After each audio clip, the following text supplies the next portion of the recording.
X DAO podcast. Hi, and welcome to the Deus Ex DAO podcast. You're with your host, ZeroX Luude, and today I'm joined by Big Fish Joe from Bond Protocol. How are you going, Joey? I'm doing great. Thanks for having me. How are you doing today? Yeah, I'm going well, thank you. Maybe we'll kick this off firstly, if you don't mind giving us a bit of an intro about yourself and what you do at Bond Protocol.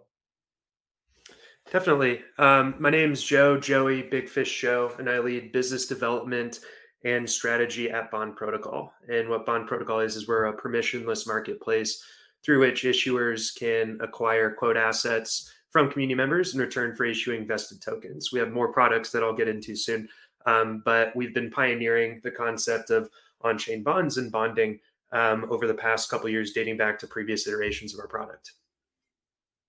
Yeah, awesome. So I think, I don't know how many of our listeners are familiar with the OMIs and the Olympus days, but maybe if you give us a bit of a history of where bonding or Bond Protocol came from and the premise behind like protocol and liquidity, and I guess flowing into your V1 product and what that looked like.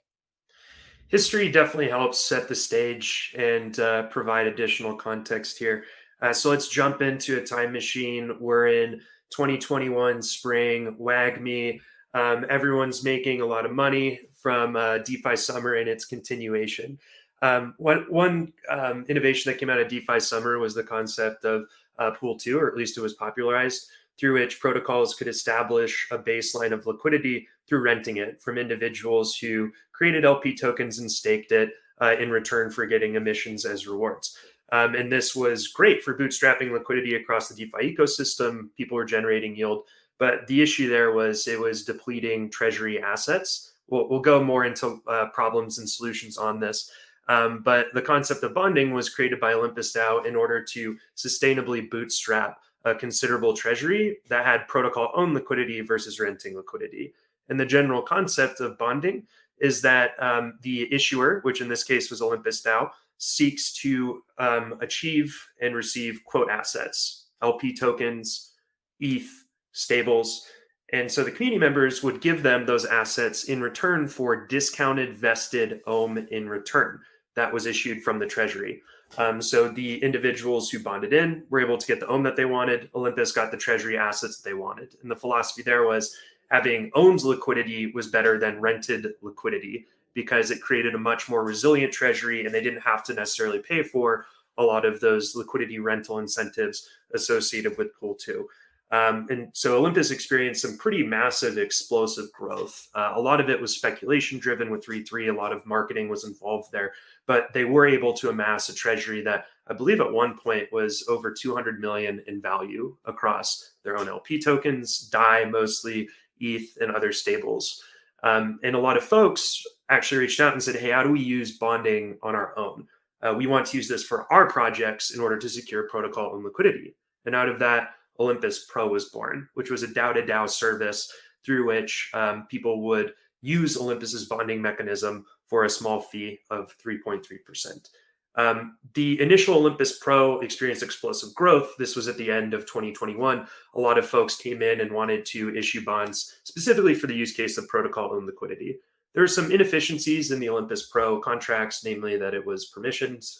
It was very cumbersome in order to create, scope, launch, and manage the bond programs. And a lot of that flowed through Olympus. And with more than 45 partners, that became a little bit untenable. And when Olympus experienced a decline along with the broader market in the beginning of 2022, we, as the Bond Protocol team that worked on Olympus Pro, sought to spin off in an amicable way and continue to develop the concepts of bonds along with other treasury management solutions in crypto and DeFi. So we've been doing that since October of 2022, just past our first birthday. Very nice. Thank you for the background there. And I think those of us that were around during those days, it was a crazy time. And I think everyone started to appreciate how much power was in protocols owning their own liquidity after we saw like the unsustainable emissions. And then obviously driven by the hundreds of forks of Olympus, everyone trying to achieve the same thing. And some of them are still surviving and have like pivoted their token designs with after amassing like massive treasuries of assets. I think it's become very popular, and it's like something that is a success out of that era, I guess, of maybe an unsuccessful token design. But maybe speaking about success, how has success looked for Bond over the past year, I guess, with the V1? How have you seen the uptake or like the adoption of the V1 bonds? And then sort of what's the feedback and like what have you sort of learned that is needed for V2? That's a great question. And so Olympus experienced some pretty explosive growth with Olympus Pro during the Olympus heyday. Everyone wanted a piece of Olympus. Bond forging out on our own. In a bear market condition, the growth hasn't been necessarily as explosive. But rather than focusing on just the pure concept of protocol owned liquidity, we're seeking to have Bond cover an agnostic amount of use cases for treasury management. So in the bear, rather than bonding liquidity tokens, which you can still do if you're seeking to own liquidity and ramp down pool 2 emissions, you can bond in stables to extend your runway. You can bond in ETH in order to diversify into major asset classes or BTC, whatever asset that you want. And so we've been working with projects that are taking more of a long-term sustainable approach to how they want to bond versus those that are just saying, hey, we want a lot of protocol and liquidity because the concept's hot and the only model alternative we have at this point is pool 2.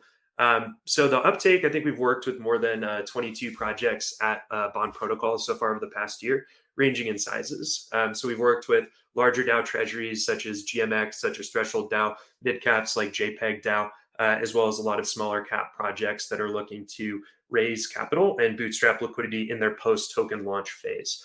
And so we do want to become and are a free public good service. So whether it's a large project looking to extend runway through issuing tokens on a consistent basis like GMX, or whether it is a project seeking to raise a modest amount of protocol owned liquidity on Arbitrum in order to taper down their liquidity incentives, Bonds can mix and match the different types of use cases and solutions we have.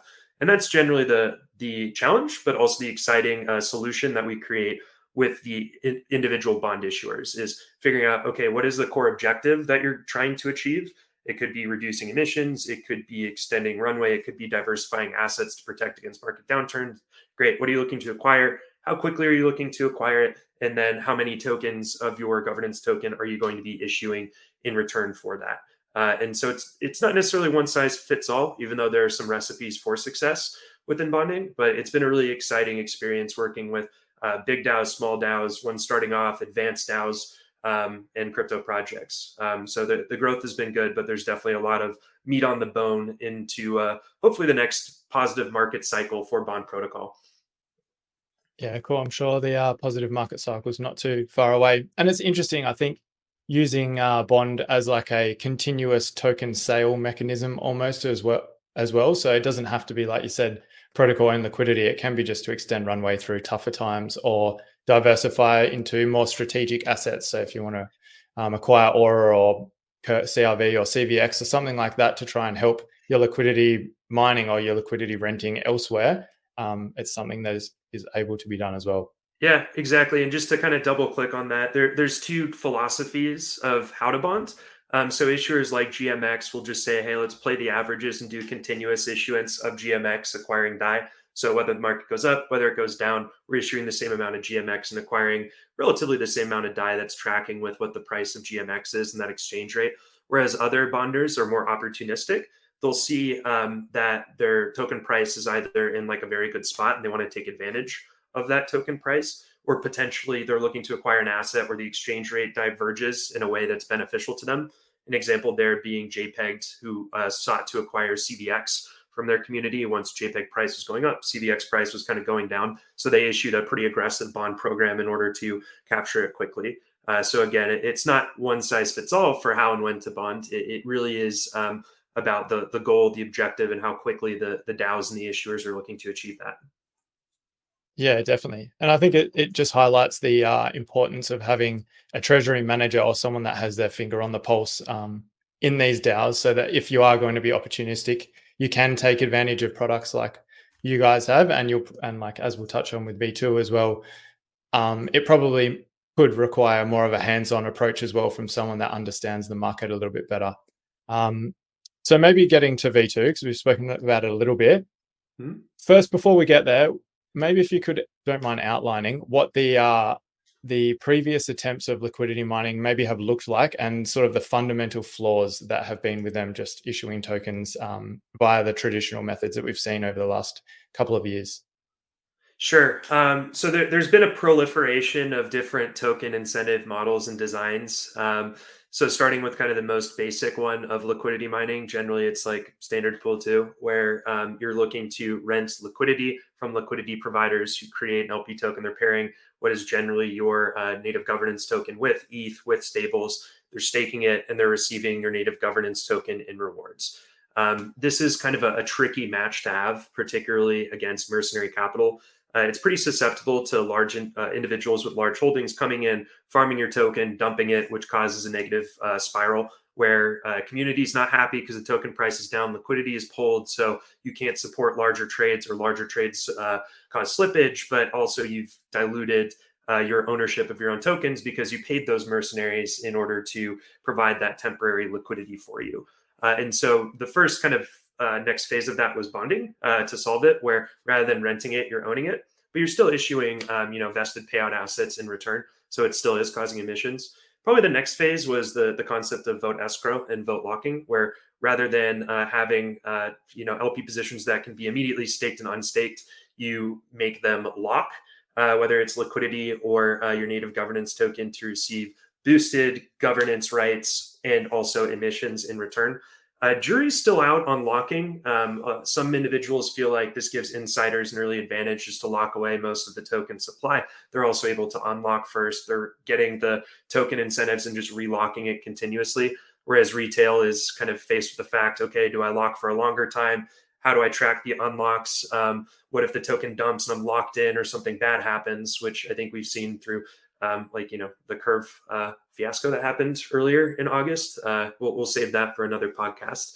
But one newer concept that's starting to come out, and granted, there's been variations of different token models, is the concept of options liquidity mining. And this is transitioning into Bond Protocol V2 and what we're looking to do. This was first created, to my understanding, by Andre Cronje for Keeper Network in 2021. And the core concept was, rather than issuing a liquid governance token to stakers, why don't we issue them a call option as an incentive? So thinking of like what a call option is, there's typically, if it's American style, there's going to be a strike price, which is the amount of quote asset you have to provide in order to exercise it, and the expiry, which is the time you have to exercise by if you want the option, and you can sell it in between. I'm not going to get into the Greeks and option theory here. Just keep in mind that there is a strike price and an expiry on these American call options. And so he was issuing those as rewards. And what this allowed him to do was the LPers that were receiving the call option, they would have to provide ETH or USDC in order to exercise the option and get the underlying governance token, which I think it was Keeper, K3PR, if they did want to sell it, if they did want to include it in other strategies. And so rather than the treasury just losing Keeper, it was able to at least get some ETH and stables back into it in order to fund operations, in order to provide additional liquidity. So it mitigated the negative impact of standard liquidity incentives and emissions. This idea and concept was shelved for a bit through 2021 into 2022. Things were a little bit quiet, but then Timeless revived it and repopularized it.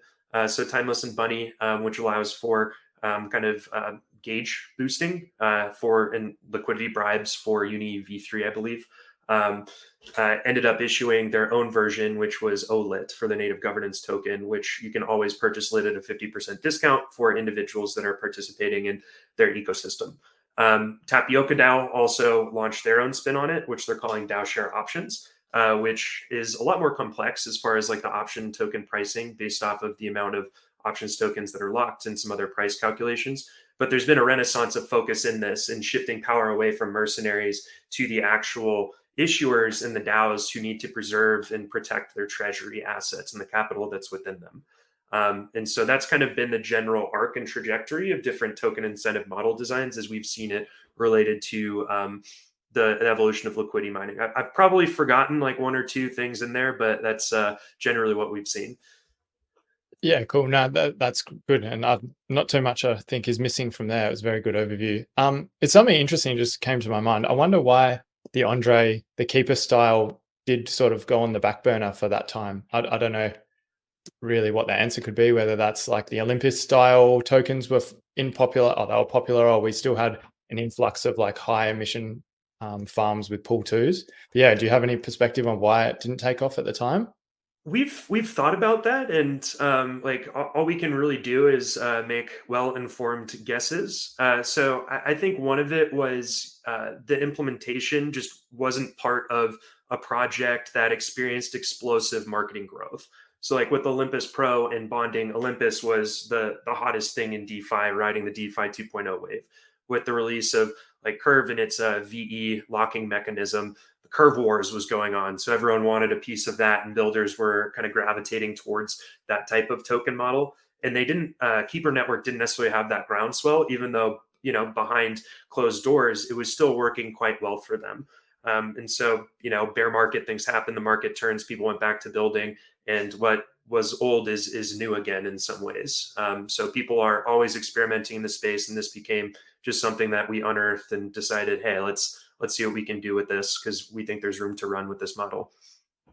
Yeah, cool. I'm sure he won't watch this, so I can say it. But yeah, Andre is the king of good ideas, but Mhm. poor implementation that we've seen. So I think it's good to see people innovate on his brainwaves, but that maybe have the finesse to really execute things how maybe he envisioned it originally. Okay, so moving on, what is the implementation, or how does it look for V2? So basically, I'm a developer. I come to Bond Protocol and I want to introduce or implement options liquidity mining. What does it look like, and sort of where do I start, basically? That's a great question. And just to make it clear, the difference between bonds and options liquidity mining, through bond issuance, you can go to bondprotocol.finance, access our DApp, and then immediately launch your own bond market very quickly. And the bond marketplace is hosted on the DApp front end, even though anyone can run their own front ends, and some of our partners have implemented their own custom front ends as well. With options liquidity mining, it's a little bit more technical and nuanced. So Bond Protocol has created a set of smart contracts through which developers will be able to create and issue their options tokens as incentives called O tokens, including a liquidity mining contract through which individuals can stake into it and receive O tokens as rewards. And we also have a couple variations on the actual O token contract as well, which I'll get into. But it is implemented as part of the entire token economic solution. It can be pointed to standard pull to incentives. It can be pointed to bribe incentives, other incentives. We've created the modular building blocks for developers to use our contracts that they can find on our Git repo for options contracts in order to create mint, have users redeem that, and ultimately host it in their front end. I do want to double click on that. We do advise and recommend that our partners implementing OLM host it in their own front ends to create a cohesive user experience, so that users aren't jumping between different front ends and websites in order to collect, redeem, exercise their O tokens, and access the rewards that they're getting from it. Yeah, cool. I think that makes a lot of sense. You don't want the users having to jump around, and potentially at the beginning, until it becomes more of a common approach. You think that there may be a little bit of confusion at the start as people adjust. So yeah, I think that that's important. Um, Maybe on the strike price. So you said Lit or Bunny and OLit, they use a 50% discount. Is that a standard discount that is implemented with your implementation, or is it completely up to like a treasury manager, for example, to try and error a few different options? We made ours as flexible as possible. So we do want treasury managers to experiment with how they set their strike price relative to the token price. An important thing to understand with bond protocols OLM model is that, unlike Timeless's implementation, which has no expiry and is perpetual as far as its issuance. So once you get the OLIT tokens, you know that it's always 50% at any time that you want to exercise. Bond protocol is epic based. And so what this means is there's an eligibility window from when you receive the O token for when you can exercise it, as well as when it expires. So this provides an additional constraint to make sure that users are monitoring receiving their rewards for participating in the incentive programs. But then also, if they're not exercising, if they're not paying attention, just kind of like lazy LPing, I guess you can say, then the protocol is actually able to reclaim those rewards and not effectively issue them as well. And with bonds implementation, there is a fixed strike at a fixed price. So it's not dynamic like bunnies and timeless, which is always 50%. It is set at the start of the epoch based off of the delta between the market price of the underlying token and the price of the quote asset. And what we encourage is experimentation. So set it at 20%, 33%, 50%. Typically, you want it to be if you're transitioning deeper in the money. Like, let's say you're going from standard pool 2 and you're migrating to a solution like this, because you don't want to create just like a violent shift in what the LP experience would be. So you want to make sure that they're gradually getting into it, whether you're pointing the rewards at like a specific small incentive or pool or deploying it broadly deep in the money. And then over time, you can adjust the strike price up, being closer to what the price of the actual underlying token is, or the payout asset there. It's a little bit of trial and error. So like we'll walk partners through how they can think about it. And depending on the incentive, you might want a tight eligibility window in strike. You might want a broad one. But generally, again, migrating, start small and scale up. But if you're a new project starting from scratch, then you have full autonomy and authority to implement it how you see fit. Yeah, cool. I like it how there's a lot of flexibility there. So really you can go into something that is like very reactive and tunable and have like treasury managers be able to work on like a weekly basis. And then you have an option for people that maybe aren't as familiar with what treasury management and what they're really trying to achieve. And they can have like a longer time period and have it a little bit more course and just try and acquire something for their emissions, which is good. And then maybe on the quote asset that you receive, I'm assuming this is all flexible as well. So you can basically determine whether you want USDC or DAI or ETH or whatever. Absolutely. It is up to the issuer of O tokens to determine what they want their quote asset to be. And there's a little bit of strategy that's involved there. So generally, the quote asset that you're receiving should be something that provides a benefit to your treasury. So it could be an LP token if you're seeking to reduce emissions elsewhere through owning liquidity.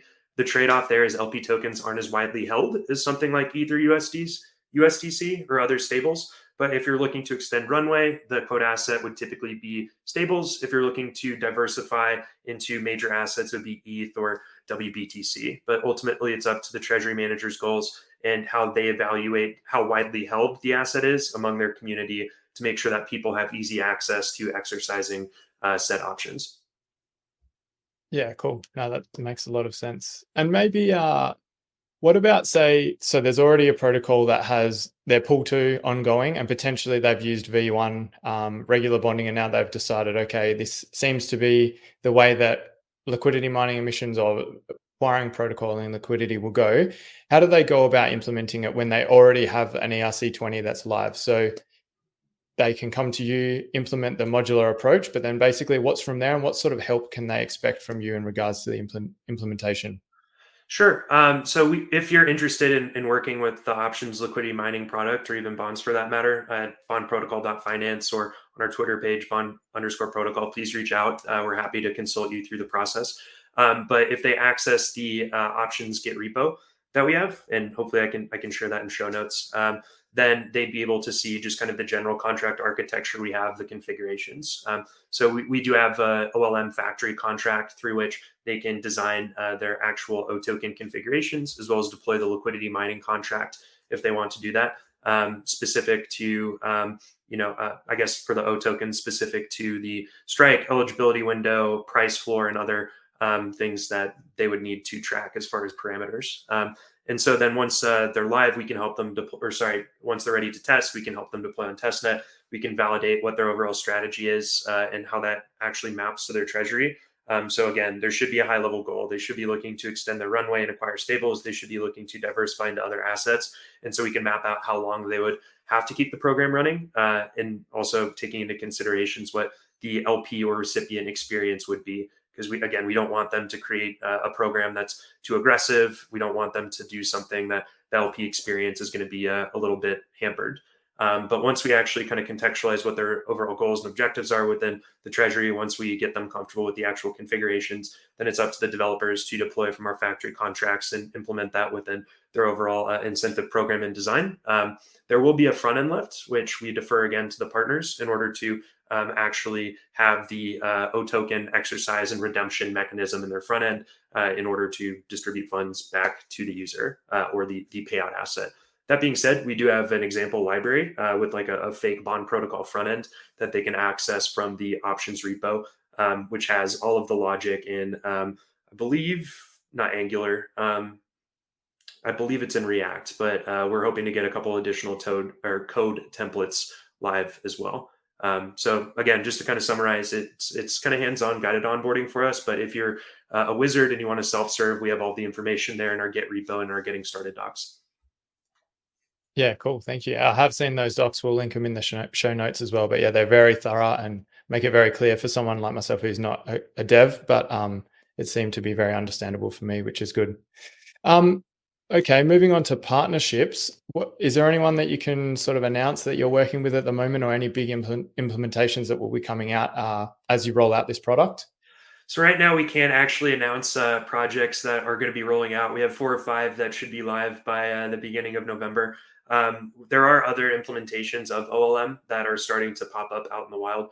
So Yearn and kind of their DeFi, DYFI is one that's embracing not necessarily our implementation, but the concept of options liquidity mining that is getting a lot more visibility and I guess buzz associated with it. But we will be announcing the specific partners that we have rolling out options liquidity mining as they occur towards the end of this month. And marketing support is definitely something that we want to do with any issuers of O tokens as well. So again, if you're interested in options liquidity mining, reach out and we can give you the guide on how we can work together from a marketing perspective. Cool. Thanks for that, Joey. I guess that sort of touched on everything we wanted to touch on today. So where can people find you and how can they get in touch with you if they want to implement any of your products? So whether that's a V1 or V2 into their DApp. You can get in touch through bondprotocol.finance. That's our primary website. You can access the DApp from there as well. You can also reach out to us via Twitter at bond_protocol. We have a Discord server that's accessible via our Twitter, but you can also find me on Twitter at BFJoe1. I go by Joey, Big Fish Joe. If you're interested in implementing OLM bonds or just want to have a conversation, please do reach out. We're happy to work with you and figure out what makes the most sense. We're never going to advise a program if it doesn't make sense, and we'll tell you if something looks a little bit wonky with how you're thinking about things. But we do want to talk to any and all treasury managers. We do want to continue to iterate on our product offerings to make sure that we're building a comprehensive platform for token incentive management, for treasury raises in any capacity. So feedback is welcome, and we do embrace any of the big brain thinkers in the space, such as Deus Ex DAO. Thank you. Thanks for your time today, and we look forward to seeing everything when it's launched soon. Likewise. Thanks so much, sir. Thanks for tuning in to the Deus Ex DAO podcast, a place where some of the most progressive and innovative builders, thought leaders, and traders in the crypto space come together to discuss all areas of the crypto industry. Whether you're into DeFi, Layer 1s, Layer 2s, NFTs, or anything in between, we've got you covered. And as a reminder, nothing said on this podcast should be construed as financial advice or as a solicitation to buy or sell any digital asset or security. The comments, views, and opinions expressed by the hosts or guests on the podcast are their own. As always, you'll need to do your own research.